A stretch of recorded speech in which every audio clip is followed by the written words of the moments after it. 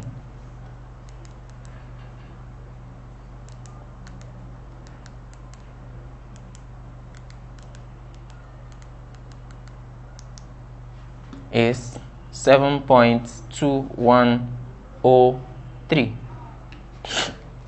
newtons. Then I go ahead and calculate my x-axis. On my x-axis, just the way I did for my y-axis, I'll do for my x-axis, and I'll have 5 cos 90 plus. Now on my y-axis, on my x-axis, anything to my anything to my right-hand side is positive. Anything to my left-hand side is negative. So I'll have this plus, this is to my right-hand side, 4 cos 0 plus 3 cos 30 minus 7 cos 45 minus 10 cos 60. Now, so cos 90 equals 0. So my 5 will disappear. Now, resolving this mathematically, cos 90 equals 0, so the 5 turns to 0. Cos 0 equals 1, so my 4 becomes 1, and becomes 4. That's 4 times 1 becomes 4. Cos 30 equals to 0.866, so I have 2.598. My cos 45 remains 0.7.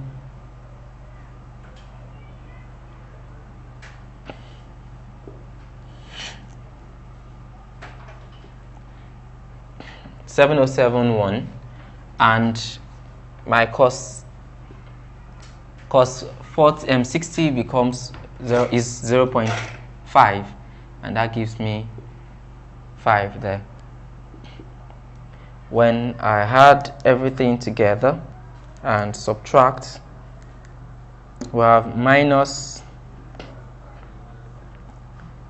3.3517 newtons. This is suggesting that the object would move towards our left hand side. Now we have gotten the values for the resolution. So while the object is moving upward, it is also moving towards our left hand side. So it will be moving in this kind of direction. So let's find out what is total resultant. Having resolved our equation to get what our vectors to get our new expression, we are now having north and west. You will notice that I've changed the negative sign in front of this, and instead of it facing this direction, it is facing this direction. So we can go ahead and calculate what would be the effective resultant force. To calculate the resultant force, we use the Pythagoras theorem. Why do we use the Pythagoras theorem? Because there is a 90 degrees between the two forces, the resultant forces. So the two resolved forces are r squared equals x squared plus y squared. So r squared will be equal to 3.3517 squared plus 7.2103 squared. Our r squared we calculated as 63.222. Thus our r equals the square root of 63.222 which gives us 7.95.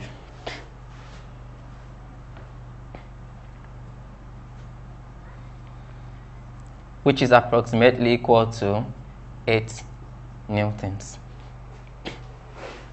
It would move towards the direction with 7.9512 newtons. We've gotten a total resultant force as 7.9512, but we're yet to know the direction. So what do we do? Of course, the first thing to do is to try to trace it out. What would it look like? And direction will be something like this. Well, to tell you one simple truth, to calculate directions is usually very easy. Even without you using this value, all you need to do is use tan theta will be equal to your y, that is your f of y or vector of y, divided by your r of y divided by your r of x. So which is our y, that, and our x, this. So that's 7.2103 divided by 3.3517. So theta will be arctan of 2.1512,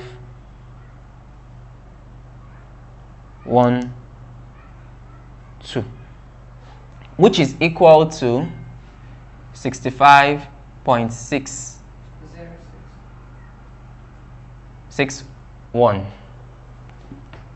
degrees. Sorry, 65.06 degrees. Approximately 65.1 degrees. So this is how to solve questions having to do with resolution of more than two forces. You resolve the forces, each of the forces, into the different, the two forces, that is vertical and horizontal.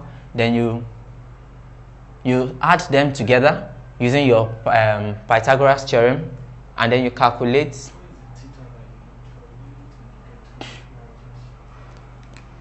Because our theta is always, it will be measured across here. Our theta will also be measured based in relation to our horizontal axis, since all our measurements, all our angular displacements are measured in relation with our horizontal. Relative motion. We spoke about relative motion some time ago, and I described relative motion as a kind of motion which is in comparison with another thing in motion. So you take two objects and you compare them with each other. I used the description of a man walking and a man on a bicycle to describe this. I said, though both of them are moving, but it will be taken that one of them is not moving at a particular point in time, while the other one is moving. So in this kind of condition, let's take the direction of the motion also determines to what extent this effect is felt. For example, let's take two people running. I'll use the same speed, but I'll use different directions to communicate what I have at heart. Of course, when it comes to vector, everything we talk about, we also have to put the direction into consideration. We'll have two people running.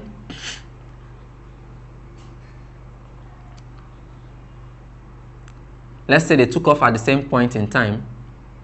The first person is running with 20 meters per second, while the other is running with 15 meters per second. By the time the first person will run past the second person, they are running in the same direction. It will look as though this person is just a little faster. So if this person were to be stationary, it will be assumed, when this one is assumed to be stationary, this one will appear to be running more or less in a walking pattern.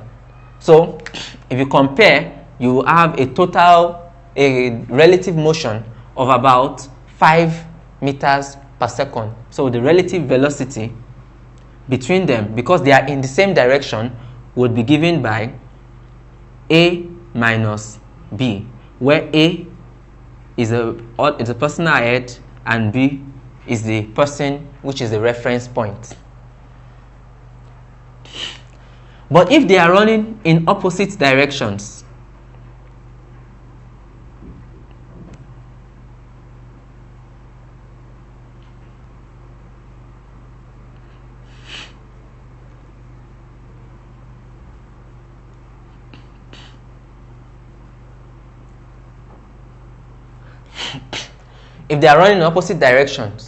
it will seem as though man A is running at a higher speed, at a much higher speed than the speed at which he is running.